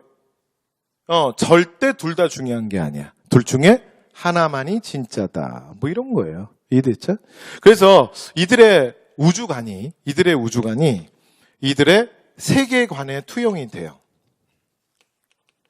이들의 세계관에 투영이 되는데 이게 바로 이 원리의 세계. 그러니까 순선무학의 이 원리의 세계가 그대로 내면화된 게 바로 뭐야? 우리 중화고 그 다음 가선각. 그러니까 악할 수도 있고 선할 수도 있는 비천한 세계인 기로 인해서 내면화된 게 뭐다? 바로 오랑캐들의 세상이에요. 그래서 이게 중국인들의 세계를 딱 나눠서 보는 시각이죠. 이게 중국인들의 세계관입니다. 그래서 우리가 이걸 뭐라고 불러요? 화이론적 세계관이라 그래요. 그래서 세상엔 뭐가 있어요? 이 세상의 중심인 중화와 그 다음에 나머지 것들은 뭐야? 전부 비천한 오랑캐들이지. 되셨죠? 이렇게 되는 거예요. 그래서 이들의 세계관을 구성하고요. 그 다음에 이건 더 나아가서 이 우주론이 인간의 심성에 내면화돼요. 그래서 이걸 이제 우리가 뒤에 가서 얘기할 건데 이걸 우리가 심성론이라고 할 거야. 그래서 이 심성론의 가장 대표가 이와 이왕 얘기할 때 우리가 이제 잠시 후에 시작할 건데 그래서 잠시 후에 말씀드리게 돼 4단7종 논쟁이에요. 여기까지 됐죠? 그래서 보세요. 자, 그래서 이 원리의 세계가 인간의 그대로 내면화된 게 바로 4단이 되고요. 자, 그 다음 이 기가 내면화된 게 뭐가 되냐면 7정이 됩니다. 됐죠? 이렇게 되는 거예요. 자, 그러면 천천히 한 번만 더 하면 여러분 이런 그 이원론적 세계관, 이런 이분법은요. 제가 조금 전에 말씀드렸던 것처럼 무조건 차별적 세계관이야. 그래서 절대 둘 다 중요하다는 게 아니에요. 됐죠? 그러니까 세상을 바라볼 때 가장 대표적인 이분법 한 번만 하고 갈게요. 세상을 바라볼 때 인간과 자연으로 나눈다. 됐죠? 인간을 볼 때도 남자와 여자로 나누어. 남자 한 명을 볼 때도 정신과 육체로 나누어. 예를 들어 정신을 볼 때도 이성과 감정으로 나누어. 여러분 제가 지금 뭐 한 거냐면 가장 대표적인 이분법을 한 거야. 그런데 이렇게 나누는 사람들의 말하고 싶은 건 뭐냐면 절대 둘 다 대등하게 중요한 게 아니라는 거야. 이해되셨나요? 그래서 뭐라고요? 그러니까 인간과 자연을 나눌 때는 저는 보세요. 진짜는 뭐야? 진짜 소중한 건 뭐야? 인간만이 진짜야. 그러면 자연은 뭔데? 자연은 하나님이 인간에게 주신 선물이야. 그래서 인간이 마음대로 사용하고 사용하다가 버려도 되는 거야. 이해돼요? 이게 뭐라고요? 인간과 자연을 바라보는 관점이지. 여러분 만약에 아니에요. 자연도 되게 중요해요. 만약에 그렇게 논리를 전개하려면 이 말을 어떻게 해야 되냐면 인간과 자연을 정확하게 구별하면 안 돼요. 이걸 어떻게 설명해야 되냐면 자연을 떠난 인간은 설명할 수 없다라고 접근을 해야 돼. 그래서 인간과 자연을 전일론적으로 얘기해야 돼요. 함께 얘기해야 돼. 왜냐하면 자연을 떠난 인간은 존재할 수 없으니까. 이해돼요? 이렇게 얘기하면 이게 다 중요한 거야. 그런데 만약에 둘로 나누는 사람들은 항상 뭘 얘기하고 싶다고요? 네, 무조건 차별적 세계관이에요. 이해되셨죠? 그래서 만약에 어떤 누군가가 남자와 여자를 자꾸 구별을 해. 남자는 말이야, 여자는 말이야. 남자, 여자는 다르지. 저는 보세요. 이 사람의 말이 어떻게 끝나겠어요? 남자, 여자는 다르지. 어떻게 같아? 남자는 말이야, 여자는 말이야. 이러고 얘기가 어떻게 끝나겠어요? 그래서 남녀는 다 소중해. 이렇게 절대 끝날 수 없어요. 그건 사이코패스 되는 거야. 왜냐면 여러분 이렇게 논리를 전개하면 끝에서 이렇게 만날 수가 없어요. 그럼 어떻게 가야 돼? 그러니까 남자는 여자보다 우월해. 뭐 이런 얘기로 끝나는 거야. 이해돼요? 그러니까 내가 남자니까 네가 좀 날 이해하라든가 또는 너는 여자니까 그렇게 행동하는 게 부적절하다고 이렇게 얘기가 정리가 돼야 돼. 무슨 말인지 되시죠? 그래서 둘을 자꾸 나누는 것 일단 기본은 뭐냐면 둘 중에 하나만 진짜다야. 그래서 보세요. 방금 전에 말씀드린 것처럼 이런 이원론적 세계관은 기본적으로 차별적 세계관이에요. 그래서 이 성리학적 전통이 강화되면 성리학적 질서가 강화되면 그 사회가 어떻게 바뀌냐면 무조건 차별이 심화돼요. 그래서 차별 이렇게 되는 거야. 여기까지 되세요? 오케이. 그래서 잠시 후에 우리가 4단7정 논쟁도 얘기하겠지만 그래서 인간의 심성을 바라볼 때도 4단과 7정에서 정통 성리학의 관점은 뭐냐면 4단만이 진짜야. 그러니까 4단이 발현되는 게 사덕이에요. 인의 예지. 이것만이 순선무학의 세계고 그러면 7정은 뭐냐? 7정은 인간이 느끼는 7가지 감정이야. 그러니까 4단은 사덕의 근원이 되는 측은지심. 이거 잠시 후에 돌아올게요. 측은지심, 수호지심, 사양지심, 그 다음 못 빠졌죠 제가? 12지심. 이해됐죠? 그래서 이게 인의 예지가 되는 거야. 여기까지 됐죠? 그러면 7정은 뭐냐? 7정은 인간이 느끼는 7가지 감정입니다. 됐죠? 그래서 기쁘고 또는 슬프고 뭐 두렵고 이런 감정이 있잖아. 그래서 이게 뭐다? 7정이에요. 그러니까 정통 성리학자들은 기본적으로 그 조선의 유학자들은 7정을 뭐라고 생각하는 거야? 비천한 거라고 생각하는 거야. 그러니까 양반사 대부들은 바깥으로 뭐만 드러내야 돼? 인의예지만 드러내야 돼. 이해돼요? 그러니까 예를 들어 저한테 뭐 기쁜 일이 있었어요. 이번에 내가 뭐 세운깔 받는데 합격했어. 저 좀 봐요. 그럼 합격하면 여러분 어떻게 했어요? 왜 상상이 안 돼요? 네, 그래서 여러분 그날을 상상하셔야죠. 됐죠?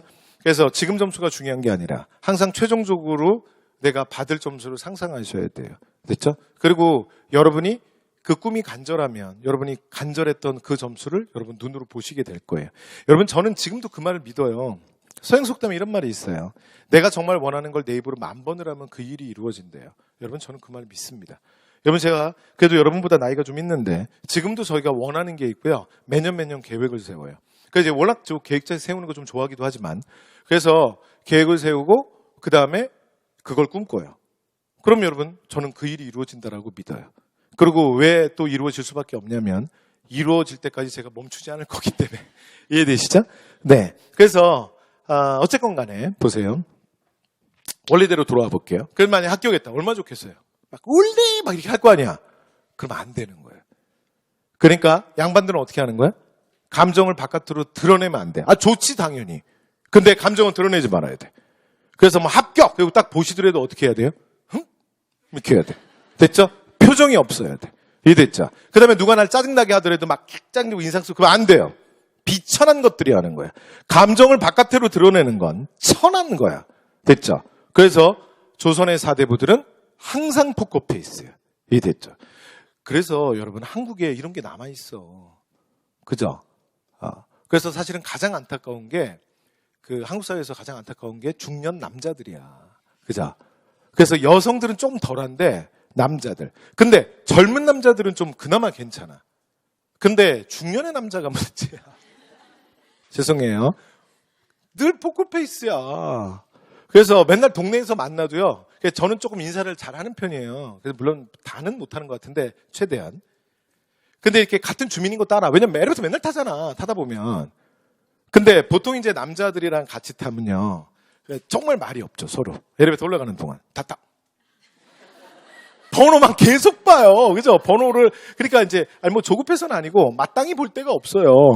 그러니까 그게 너무 썰렁했나 봐. 그래서 요새는 엘리베이터에 이렇게 화면을 하나씩 달아놨어요. 그래서 이거라도 봐라. 내가 광고해 줄 테니까. 그래서 이제 그럼 다 그것만 보고 있어요. 그죠? 표정은 없어요. 그죠? 그래서 제가 저는 고등학교에서 수업을 해봤고 여의도 수업 많이 해봤잖아.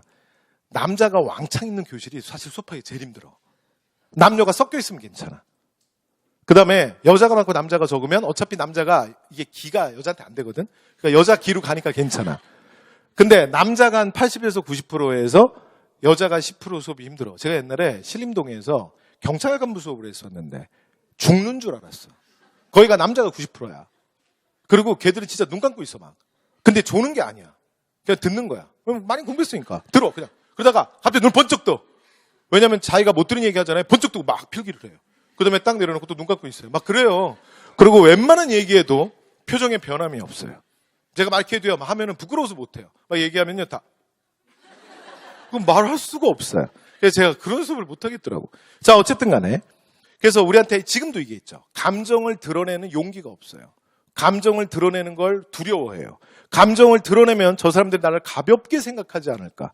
그래서 제가 막 이렇게 좀 해픈 사람으로 보이지 않을까. 이런 것들이 있죠. 그래서 여자분들이 좀 덜한데 남자분들은 아직도 그런 강박관념이 있어요. 한국 사회에 살다 보니까. 자, 그래서 잠시 후에 돌아오도록 하겠습니다. 됐죠? 그래서 이렇게 모든 게 대등한 게 아니야. 항상 뭐다? 차별적 세계관. 그래서 성리학적 질서가 보편화되면 그 사회가 무조건 차별이 심해집니다. 그래서 남녀차별, 그 다음에 신분차별, 학문차별, 종교차별, 민족차별, 차별의 학문이에요. 철저하게 차별 위에 서 있어요. 됐죠? 이게 성리학의 특징이에요. 됐죠? 이렇게 해서 성리학에 대한 워밍업 좀 했고요. 자, 그 다음, 이와 기의 세계 조금 더 얘기해 볼게요. 자, 조금 더 진행하면, 밑에 여러분들 그냥 서 있는 거 그대로 보시면 돼요. 자, 해볼게요. 그럼 이제 이가 뭐냐? 기가 뭐냐? 자, 그 얘기를 지금부터 할게요. 자, 제가 이 이의 세계와 기의 세계를 제가 지금 설명할 건데, 여러분 제가 시작하기 전에 미리 이 말씀은 참고로 하나 드릴게요. 제가 말씀드리는 지금부터 설명하게 될 이와 기는 사실은 완전 전통 성리학의 입장에 이와 기는 약간 다릅니다. 사실은.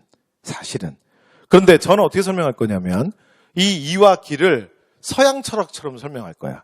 플라톤의 이데아론처럼 설명할 거야. 그런데 이게 자기 전공이 철학이신 분들은 또는 이쪽을 공부하셨던 분들은 저렇게 설명하면 조금 다른데 이렇게 생각하실 수 있는데 전 그렇게 설명할 거야. 이해됐죠? 왜 그러냐면 저도 성리학을 성리학으로 설명하고 싶은데 이게 서로에게 너무 어려워요. 그리고 여러분들이 너무나 서구화되어 있기 때문에 맞아. 됐죠? 저 영어 아니야. 상관없어. 괜찮아. 당신 서구화돼 있어. 이미 영어를 잘할 준비가 다 돼 있어.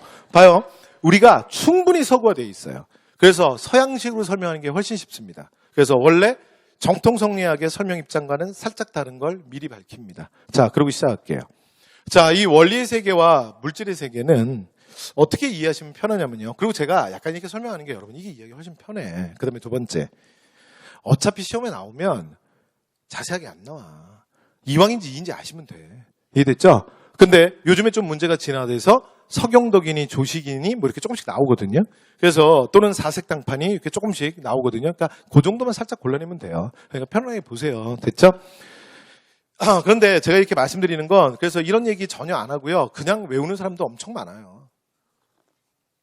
근데 솔직히 괴롭지.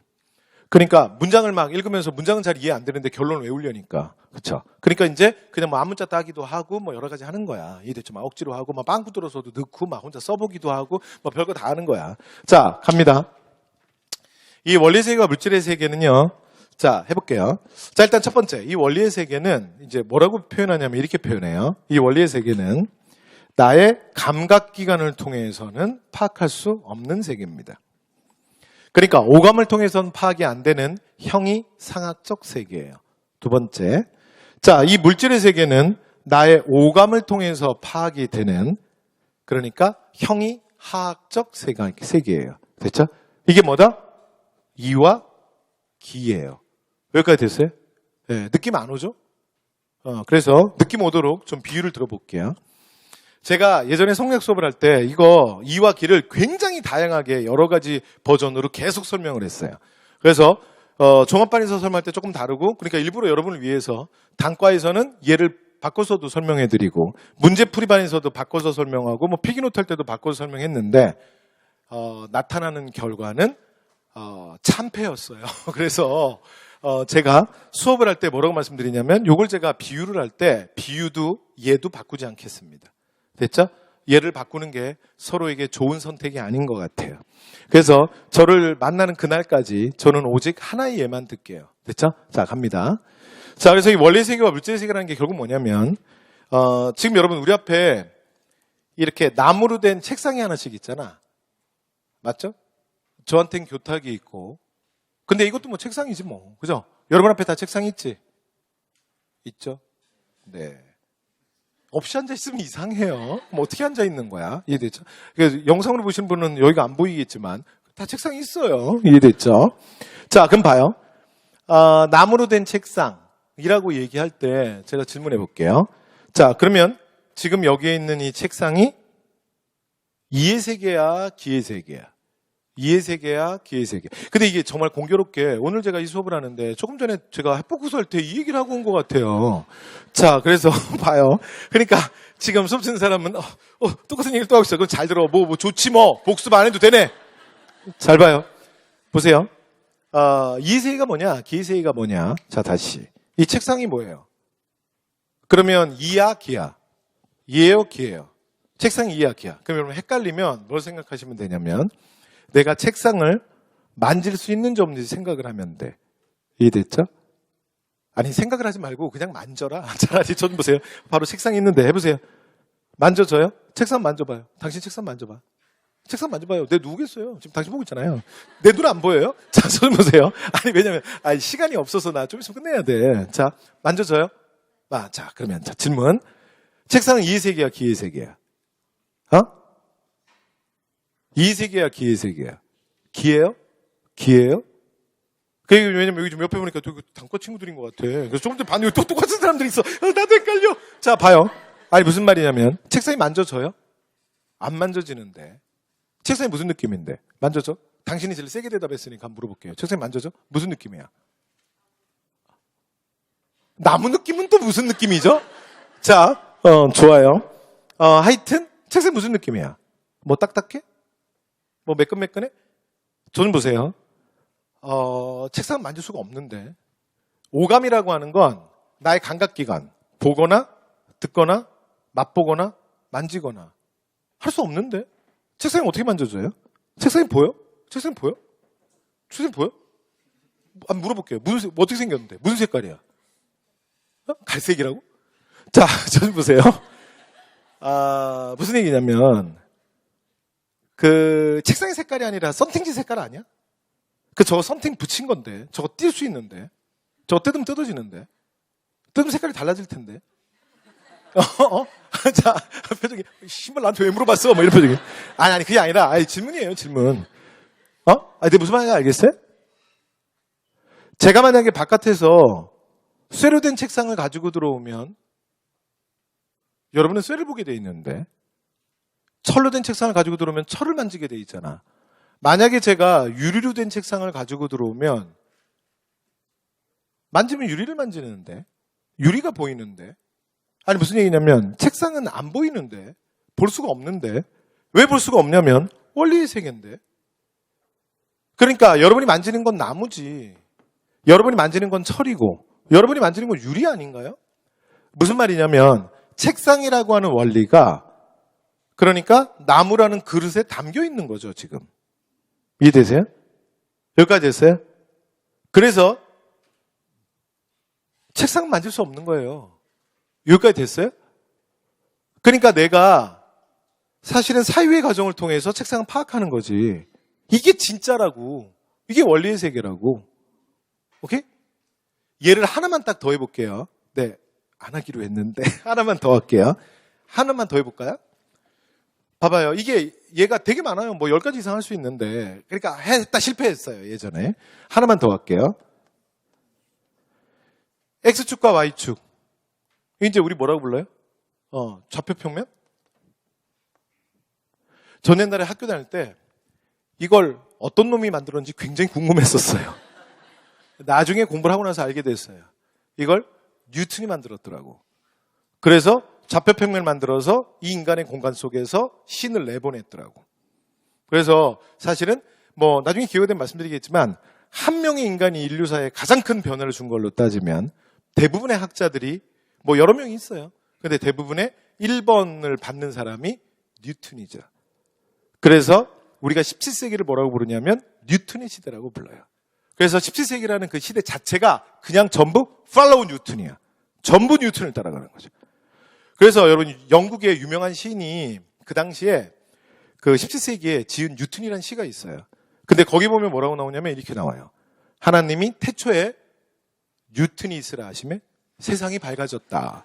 그 유명한 시가 있어요. 그러니까 모두 뉴턴 물리학이라고 얘기하는 인과 율. 원인과 결과, 원인과 결과, 원인과 결과로 모든 걸 그냥 다 설명해낸 거죠.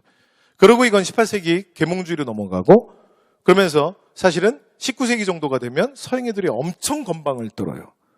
그래서 이성의 자기 실현 과정에서 인류는 무한히 진보할 것이다라는 엄청나게 건방을 떨게 돼요. 그렇죠? 그러면서 이후에 뭐 아시아, 아프리카로 막 밀려오죠. 뭐 그 얘기는 나중에 하도록 하고. 어쨌건 이게 이제 좌표평면을 제가 한번 그려봤는데 제가 여기다가 이렇게 딱 하면 얘를 뭐라고 부르죠? 점이라고 합니다. 점. 됐죠? 그러면 제가 지금부터 점의 수학적 정의를 해볼게요. 점의 수학적 정의가 뭐죠? X축과 Y축의 일정한 위치를 갖는다. 그러나 뭘 갖지 않는다? 넓이는 갖지 않는다. 원주는 갖지 않는다. 이게 뭐라고요? 점의 수학적 정의예요. 이해되세요? 그러면 잘 보세요. 제가 지금을 점을 찍는 순간 여러분에게 눈에 보이는 이 점은 진짜야, 가짜야? 가짜야. 맞죠? 이 점은 가짜야. 진짜 점은 어디에 있는 거야? 내 안에 개념으로서 존재하는 거야. 무슨 얘기냐면 여러분 점의 정의가 방금 전에 여러분이 얘기하신 것처럼 수학적 정의가 X축과 Y축의 일정한 위치를 갖잖아. 그러나 뭘 가지면 안 돼? 넓이를 가지면 안 돼. 그러나 점을 찍는 순간 무조건 넓이를 갖게 돼 있어. 그렇기 때문에 점의 정의에 위배된다고. 무슨 말인지 알겠어요? 아니야, 내가 찍어서 네가 찍어서 두꺼운 거야. 뭘 두꺼워, 내가 찍어서. 내가 분필 빌려드릴까요? 해보실래요?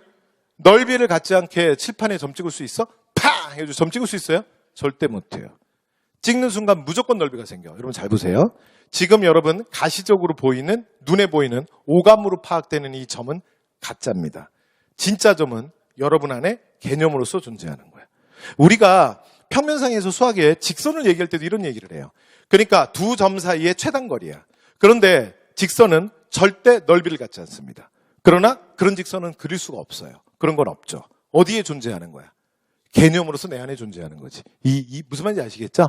그래서 이렇게 둘로 나누는 사람들은 이제 정리해 볼게요. 뭐가 진짜라고? 둘 중에 하나만 진짜야. 됐죠? 그럼 보세요. 그러면 원리의 세계와 기의 세계에 대해서 약간 느낌은 전달됐어요? 뭐 자꾸 외우려고 그러지 말고. 느낌 전달됐어? 오케이. 그러다 비유 두 가지나 있어. 내 오늘 단과에서도 내가 그 가장 내가 소중하게 생각하는 친구들이랑 수업을 할 때도 하나밖에 안 했어요. 이해됐죠? 오늘은 하나 더 간 거야. 이해됐죠? 근데 이게 제가 나쁜 선택이 아니길 바래요. 자, 보세요. 그러면 느낌 왔어요? 그냥 느낌 정도만. 됐죠? 근데 뭐 느낌 안 오고 자꾸 말장난하는 거 같다. 나 말장난하는 거 아니야. 철학을 말장난이라 그러면 말이 진행이 안 돼. 이해됐죠? 그래서 말장난 아니야. 그런데 만약에 자꾸 말장난 갖고 거슬리죠? 그럼 뭐라고 생각하시면 되냐면 그냥 내가 성리학이랑 안 맞는구나라고 생각하시면 돼요. 됐죠? 자, 가볼게요. 그래서 이 원리의 세계만이 이게 딱 정통 성리학 입장이에요. 그래서 순선무학의 진정한 세계야. 그러면 기는 뭐냐? 가선가학의 비천한 세계야. 여기까지 되세요? 이걸 딱 정통 성리학 입장에서 얘기하는 사람이 퇴계이황이에요. 그래서 퇴계이황이 이걸 뭐라고 설명했냐면 이존 기비라 그랬어요. 되시죠? 자, 다시 갑니다. 자, 뭐가 진짜라고요? 이만이 진짜입니다. 됐죠? 그러면 기는 어떻게 되는 거야? 기는 가짜예요. 됐죠? 자, 기는 비천한 거야. 되셨죠? 자, 왜 그러냐면 이 이만이 바로 순선무학의 세계예요. 그러니까 온전히 선한 거지. 되셨나요? 근데 이 기의 세계는 선할 수도 있고 악할 수도 있는 가선가학의 세계야. 비천한 거지. 여기까지 됐어요? 자, 이게 뭐다? 이게 이존 기비예요. 여기까지 됐죠? 그런데 이 딱 정통 성리학 입장이 누구다? 퇴계이황이야. 이해됐죠? 그런데 여기에 대한 반동이 한국형 성리학이야. 그래서 율곡은 이걸 또 다르게 봐요. 됐죠? 오늘 이제 우리가 이황과 이 얘기로 들어가야 되는데, 자, 이황과 이는 생각해보니까 다음 시간에 해도 될 것 같아요. 자, 그래서 오늘 이런 얘기 좀 하고 이황과 이 직전에서 끊을게요. 됐죠? 근데 이황과 이 얘기 근데 사실 하고 있긴 해요. 자, 근데 이는 이 관계를 뭐라고 설명하냐면, 이는 이렇게 설명했어. 뭐라고 그랬냐면, 이통 기국이에요. 그래서 이건 이 선생이 자신의 저서에서 설명한 거야. 그래서 그걸 제가 그대로 설명할게요. 그대로 비유해서. 이라고 하는 것은, 그러니까 이라고 하는 것은 만물에 두루 통하는 보편성이야. 뭐라고요? 이는 만물에 두루 통하는 보편성이라고. 되셨나요? 자, 그럼 기는 뭐냐? 기는 사물의 성격을 국한시키는, 자, 기는 사물의 성격을 국한시키는 뭐라고요? 얘는 특수성이에요. 됐죠? 그래서 얘는 뭐라고요? 기는 사물의 성격을 국한시키는 특수성이야. 그러니까 이게 이의 비유인데 지금 이는 뭐라고 설명하는 거야? 이와 기는 무엇이 존귀하고 무엇이 비천한 게 아니라 서로 다른 거야. 그래서 이는 두루 통하는 보편성이고 기는 국한시키는 특수성이야. 여기까지 되셨나요?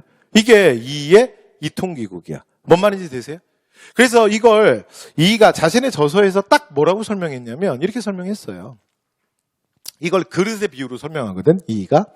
그래서 여기에 딱 두 개의 그릇이 있어요. 하나는 동그란 그릇이 있고 하나는 네모난 그릇이 있는 거야. 그런데 이 두 개의 그릇에 물을 채워요. 됐죠? 여기까지 됐어요? 이렇게 물을 채워요. 근데 여러분 이건 제 비유가 아님을 밝힙니다. 이건 이 선생님이 한 거예요. 그래서 책에 나오는 거 그대로 얘기할게요. 그래서 보세요. 여기 양쪽에 물을 채웠죠. 봐요. 이렇게 양쪽에 이렇게 물을 채웠어. 그러면 이 둘의 물의 성질은 동일한 거죠. 같잖아. 그래서 이게 사물에 두루 통하는 보편성이라고 해요. 근데 여러분들이 눈으로 볼 때 분명히 달라 보이죠. 근데 분명히 달라 보이는 이유는 사실은 담겨 있는 그릇이 다르죠. 여기까지 되세요? 그래서 네모난 그릇에 담겨 있으니까 네모로 보이고 동그란 그릇에 담겨 있으니까 동그래 보이지. 그래서 사물의 성격을 국한시키는 건 뭐라고요? 기지. 이해되세요? 이게 이가 자신의 저서에서 설명한 방식이에요. 여기까지 되셨나요? 그래서 이걸 뭐라 그런다? 이존기비, 이통기구. 이렇게 불러요. 됐죠? 근데 이거 단어 외우지 마세요. 그러니까 단어 외우는 게 중요한 게 아니라 여러분 이게 실제로 이통기국론 이렇게 시험에 나오기도 하지만 보통 이게 말이 풀어져 나와요. 그러면 말이 풀어져서 나왔을 때 무슨 말인지 말귀를 알아들어야 돼. 됐죠? 그러니까 이거 단어 외우는 거에 집착하지 마시고 그러지 말라고 지금 이리저리 설명한 거예요. 여기까지 됐죠? 오케이. 그러면 성리학에 대한 기본적인 얘기는 좀 했네요. 그러면 요걸 좀 정리해 볼게요. 보세요. 오늘 요 얘기하면 끝날 거예요. 이왕과 이리의 본격적인 얘기부터 다음 시간에 할게요. 근데 여기도 사실 얘기가 나오긴 해요. 자, 갑니다. 그래서 이게 정통 성리학이 뭐냐면 주리론이에요. 됐죠? 그러니까 주리론이라는 건 자, 뭐가 진짜야? 만물이 만들어지는 원리의 세계만이 진짜다. 그래서 온리, 원리. 이게 원래 딱 정통 성리학이에요. 여기까지 되셨죠? 제 좀 전에 얘기했던 저 얘기야. 됐죠? 방금 얘기한 거야. 자, 이제 저 얘기 여기 와서 마무리하는 거야. 됐죠? 자, 그 다음 주기론은 우리가 뭐라고 부르냐면 한국형 성리학이라 그래요. 여기에 반동이에요. 됐죠? 그래서 지금 여기서 얘기하는 건 뭐냐면 지금 이 팀들이 얘기하는 건 아니다야. 그래서 그러니까 주기론이라고 하는 건 우리가 오감을 통해서 경험할 수 있는 그러니까 만지거나 보거나 맛볼 수 있는 이 물질의 세계도 원리의 세계만큼 중요하다. 이해되셨죠? 그러니까 물질의 세계가 그렇게 비천한 세계가 아니다. 무슨 말인지 되세요? 그러니까 여러분 이걸 이렇게 말하면 안 돼. 방금 전에 얘기한 것처럼 원리의 세계가 어디 있어? 물질의 세계만이 진짜다. 원리는 이렇게 말하면 안 돼. 가짜다. 이렇게 말하면 안 돼. 그러면 그건 성리학이 아니야. 이해돼요? 그러면 어디로 가는 거야? 그건 유물론으로 가는 거야. 이해됐죠? 그래서 그 얘기가 아니고요. 지금 이 얘기는 뭐냐면 물질의 세계, 경험의 세계도 뭐만큼 중요하다? 원리 세계만큼 중요하다. 이해됐죠? 그래서 이걸 주리론, 주기론 이렇게 얘기해요. 여기까지 되셨나요? 오케이, 계속. 자, 그런데 이 선구자가 누구냐면 우리나라에서 주리론의 선구자는 리언적이야. 그리고 이황이라는 큰 학자에 이르르면 하나의 학파가 형성이 돼. 여기까지 됐죠? 자, 그래서 이 학파가 영남학파야. 여기까지 되죠? 근데 이게 사실은 정확하게 쓰면 영남학파지. 왜냐하면 이 영남지방이 뭐예요? 대관령의 남쪽이지. 그래서 원래는 령남인데 우리는 이게 리을이 앞에 오는 걸 못하잖아. 그래서 리을이 어떻게 돼요? 탈락하지? 그걸 뭐라 그러죠? 그렇죠. 여러분들이 전문가죠? 자, 그래서 머리가 날라갔다. 자, 그래서 되시죠? 그래서 영남학파예요. 되죠? 그 다음에 아래로 내려올게요. 이 경험 중시의 철학의 선구자는 서경덕이에요. 화담 서경덕. 됐죠? 자, 그 다음 이라고 하는 큰 학자가 등장하고 나면 하나의 학파가 형성되는데 이게 바로 기호학파가 되는 거야. 됐죠? 그래서 여러분 지금 이제 보시는 것처럼 이황과 이인은요. 한국 성리학에서 차지하는 위치가 절대적인 두 명이에요. 그래서 한국의 유학자들은 제가 좀 극단적으로 얘기하면 그냥 이황의 제자이거나 아니면 이의 제자야. 여기까지 됐죠? 이렇게 되는 거예요. 그래서 기본적으로 이황은요. 이 이황의 사상의 특징이 뭐냐면 여러분 거기 옆에 뭐 간단하게 써놨죠 제가. 그래서 이황 사상의 특징은 뭐냐면 제가 질문해 볼게요. 여러분 원리 원칙을 따지는 사람은 현실적이야, 이상적이야? 이상적이죠. 그렇죠? 그러니까 이런 사람들이 있어요. 주변에 없어요? 있는데. 야, 그렇게 하면 안 되잖아. 우리 그렇게 안 배웠잖아. 야, 우리 배운 대로 해야지. 이런 사람들. 굉장히 이상적이야. 맞죠? 두 번째, 이는 경험 중심의 성향이거든요. 그러니까 보세요. 이학파의 특징, 이 사상의 특징은 뭐겠어? 이상적이겠어? 현실적이겠어? 현실적이겠죠. 이해되시죠? 그래서 여러분, 현실적인 사람들이, 이런 성향이 강한 사람들이 굉장히 많이 자주 하는 말이 뭐냐면 이런 거야. 경험. 그러니까 자꾸 뭐라 그러지 말라고. 야, 네가 뭘 알아? 네가 직접 경험해봐. 그럼 우리가 배운 것처럼 그렇게 할 수 있는지 이해되시죠? 그래서 자, 경험을 중시하는 사람들은 기본적으로 굉장히 현실적인 사람들이에요. 여기까지 됐죠. 자, 그래서 이왕의 사상적 특징이 뭐냐면 이렇게 굉장히 이상적 경향이 강하기 때문에 이 사람은 도덕적 원리의 세계, 이런 것들을 굉장히 중요하게 생각해요. 그래서 도덕의 근본 원리, 뭐 이런 것들을 굉장히 중요하게 생각해. 자, 그에 비해서 이의 사상의 특징은 뭐냐면 이런 현실적 경향 때문에 이는 사회 경장론을 얘기를 많이 합니다. 그래서 여러분, 이 사회 경장이라는 건 개혁을 얘기하는 거예요. 그래서 사회 개혁적이라고요.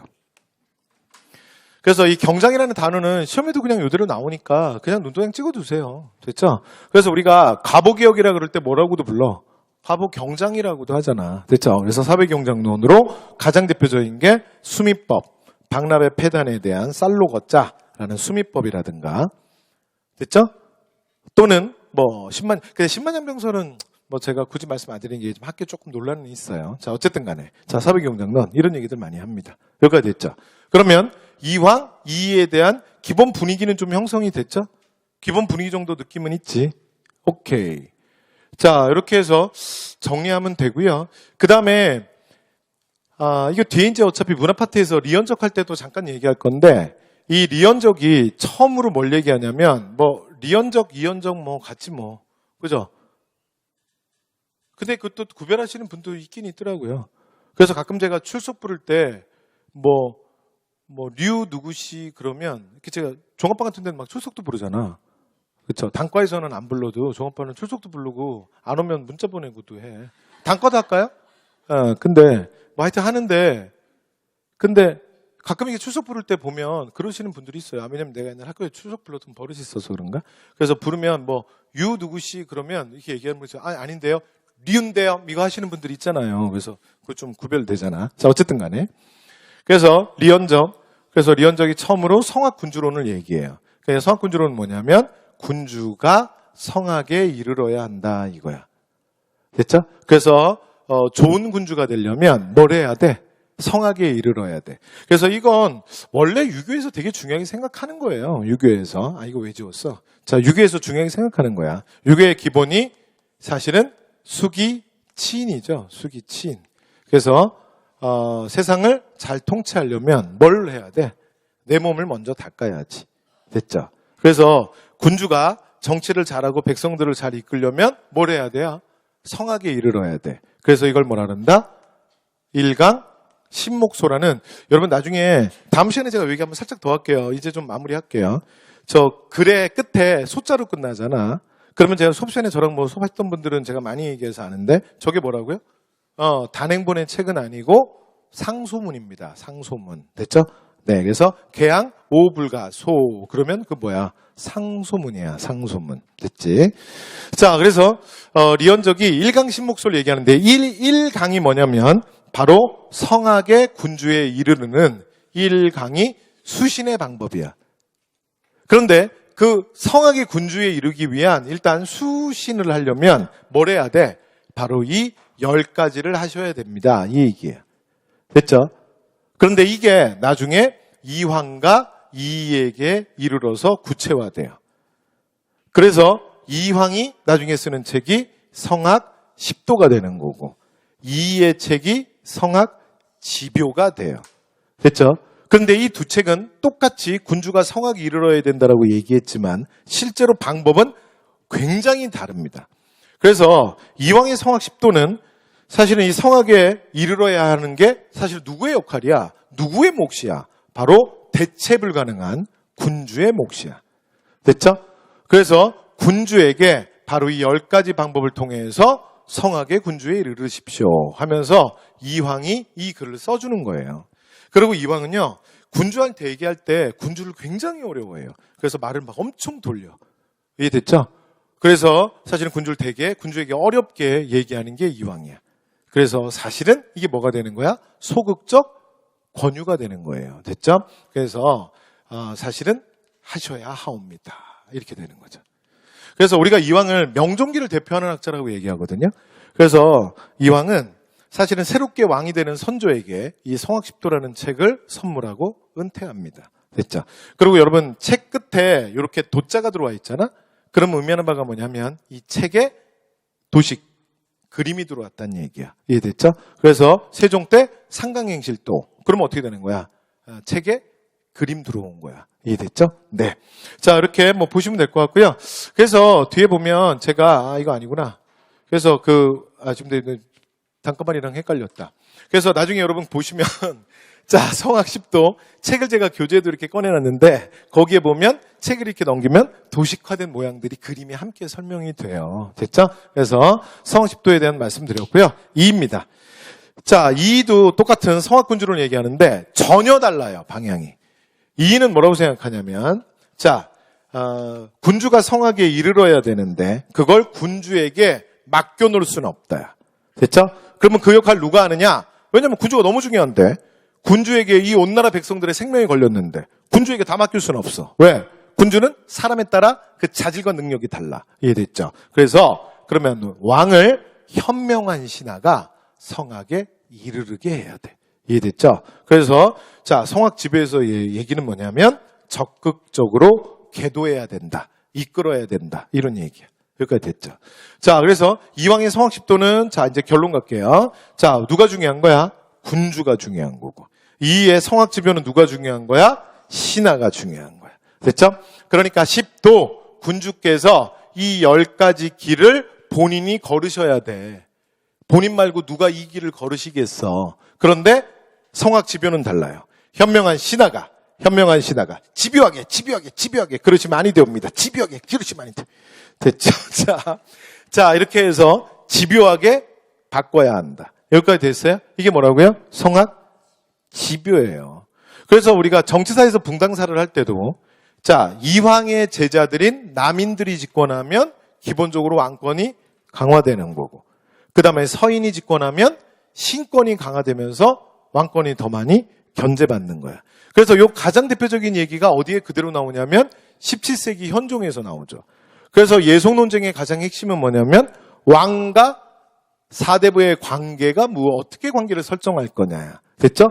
왕도 사대부다. 그래서 사대부의 대표가 아니냐. 왜? 세상은 사대부가 이끌어가니까. 그러면 어떻게 되는 거예요? 이의 제자들인 서인의 입장이고. 무슨 소리냐? 그런 불충이 어디 있어? 그러니까 왕은 천명의 대행자다. 하늘이 세운 거다. 그래서 왕과 사대부의 예법이 어떻게 같을 수 있냐. 그러면서 왕자의 부동사설 얘기하면 이황의 제자, 남인들이 되는 거예요. 됐죠? 나중에 정치사에서도 이런 얘기 이어갈 거예요. 됐죠? 그래서 오늘은 이황과 이의 기본적인 학풍의 좀 차이, 요 정도까지 설명하고요. 본격적으로 이황, 이 차이는 다음 시간에 하시죠. 네, 그래서 다음 시간에 하고요. 근데 여러분, 요 흐름 왔다리 갔다리 하면 안 돼. 됐죠? 그래서 이거 외우기도 좋아요. 그래서 리론이라서 리에.